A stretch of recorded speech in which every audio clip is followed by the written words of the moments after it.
নমস্কার বন্ধুরা, বাঙালি রান্নাঘরে তোমাদের অনেক অনেক স্বাগত। চলে এলাম আরেকটা নতুন রেসিপি নিয়ে। আজ আমি বানাবো বাঙালির পছন্দের আলু দিয়ে মাংসের পাতলা ঝোল। তো চলো রেসিপিটা শুরু করি। তোমরা দেখো, তোমাদের যদি ভালো লাগে রেসিপিটা, তোমরা এরকমভাবে বাড়িতে বানিয়ে খেয়ে দেখতে পারো। আশা করি সবার রেসিপিটা ভালো লাগবে। তো দেখো, এখানে পেঁয়াজ কেটে রেখেছি ডুমো ডুমো করে, আদা গোটা, কাঁচা লঙ্কা, টমেটো আর রসুন গোটা আছে। এগুলো আমি পেস্ট করে নেবো মিক্সারে। তো এখানে 3টে বড় সাইজের পেঁয়াজ আমি নিয়েছি গোটা। এখানে লঙ্কা আমি 4-5টা দিয়েছি, যে যেমন ঝাল পছন্দ করো সেই বুঝে দেবে। তো এই দেখো, টমেটোটা আমি পেস্ট করে নেবো। এখানে আমি 2টো টমেটো নিয়েছি। দেখো পেস্ট করা হয়ে গেছে, টমেটো আর আদা রসুন পেস্ট। তো এখানে পেঁয়াজ কুচিয়ে রেখেছি, আলু রেখেছি কেটে। তো কড়াই তেল দিয়ে দিলাম, আলুটা ভেজে নেবো আমি। তো নুন হলুদ এখানে আমি মাখিয়ে নিয়েছি। এবার আলুটা আমি ভেজে নেবো।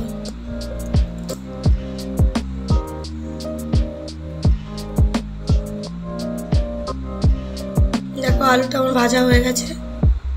এবার দেখো, আলু ভাজার তেলের মধ্যে মাংসগুলো দিয়ে দিলাম। মাংসগুলো আমি একটু ভেজে নেব, তাহলে রেসিপিটা ভালো হবে। মাংসগুলো ভেজে রান্না করলে মাংসের ঝোলটা ভালো হয়, টেস্টটা বাড়ে একটু। তো দেখো, আমি বেশি ভাজবো না, হালকা ভাজবো। তো দেখো ভাজা হয়ে গেছে, এবার আমি তুলে নেবো এগুলো।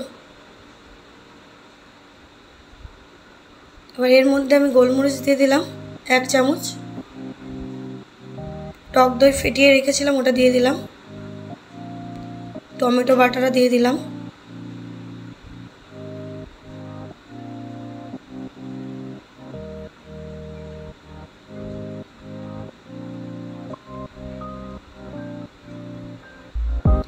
এখানে কাশ্মীরি লঙ্কার গুঁড়ো দিয়ে দিলাম 2 চামচ।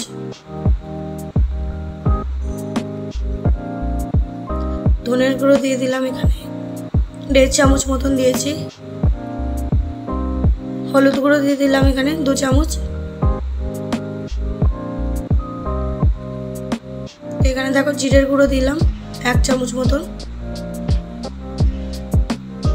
এটা আমি ভালো করে এবার মেখে নেবো। মেখে ম্যারিনেট করে রেখে দেবো আধ ঘন্টার জন্য। দেখো এখানে আমি গোটা গরম মশলা, তেজপাতা, লবঙ্গ, দারচিনি সব নিয়েছি, তেলে দিয়ে দিলাম। মাংস ভাজার তেলের মধ্যেই দিয়ে দিয়েছি আমি। তো এই রেসিপিটা পুরো সর্ষের তেলেই করব। এবার আমি পেঁয়াজটা দিয়ে দিচ্ছি।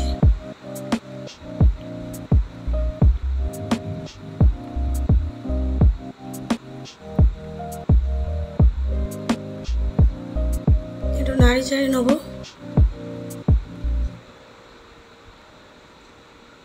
তো দেখো পেঁয়াজটা আমার ভাজা ভাজা হয়ে গেছে। এবার আমি আদা রসুন বাটা যেটা রেখেছিলাম ওটা দিয়ে দিলাম।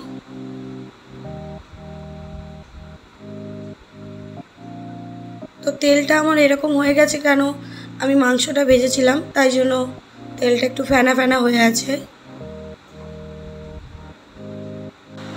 তো দেখো এখানে আমি নুন দিয়ে দিলাম, 2 চামচ নুন দিয়েছি। তোমরা তোমাদের স্বাদ বুঝে নুনটা দেবে। তো মশলাটা মিডিয়াম টু লো ফ্লেমে কষাবে যতক্ষণ না তেল বেরিয়ে যাচ্ছে মশলাটা। তো দেখো মশলাটা আমার ভালোভাবে কষানো হয়ে গেছে, তেল বেরিয়ে গেছে। এবার আমি মাংসগুলো দিয়ে দেবো, ভাজা মাংস যেগুলো ম্যারিনেট করে রেখেছিলাম। তো এগুলো এক এক করে দিয়ে দিলাম। এবার একটু নাড়ি চাড়ি নেবো। মিডিয়াম টু লো ফ্লেমে কষাতে হবে। ঢাকনা চাপা দিয়ে দিলাম আমি। দেখো আমি আবার ঢাকনা খুলে নিয়েছি। আবার একটু নাড়ি চাড়ি আবার ঢাকনা চাপা দিয়ে দেবো।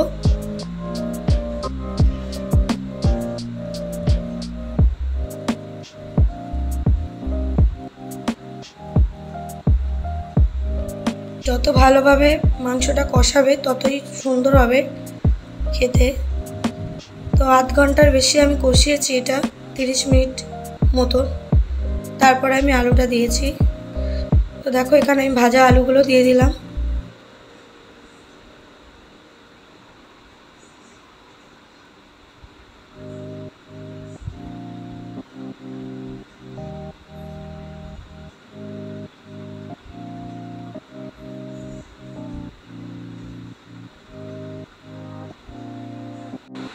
এবার আমি জল দিয়ে দেবো।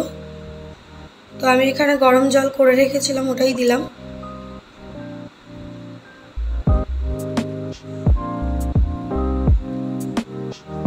একটু নাড়িয়ে চাড়িয়ে আবার আমি চাপা দিয়ে দেবো।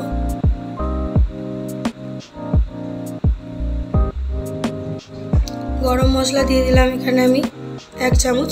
এবার ঢাকনা চাপা দিয়ে দিচ্ছি, 10 থেকে 15 মিনিট রাখবো। তো দেখো আমার মাংস রেডি হয়ে গেছে, এবার আমি নামিয়ে নেব। বাঙালির পছন্দে আলু দিয়ে মাংস পাতলা ঝোল আমার রেডি। যদি তোমাদের রেসিপিটা ভালো লাগে প্লিজ একটা লাইক, একটা সাবস্ক্রাইব, একটা শেয়ার করে দিও। দেখা হচ্ছে অন্য একটা রেসিপির সাথে। চলো বাই, টাটা।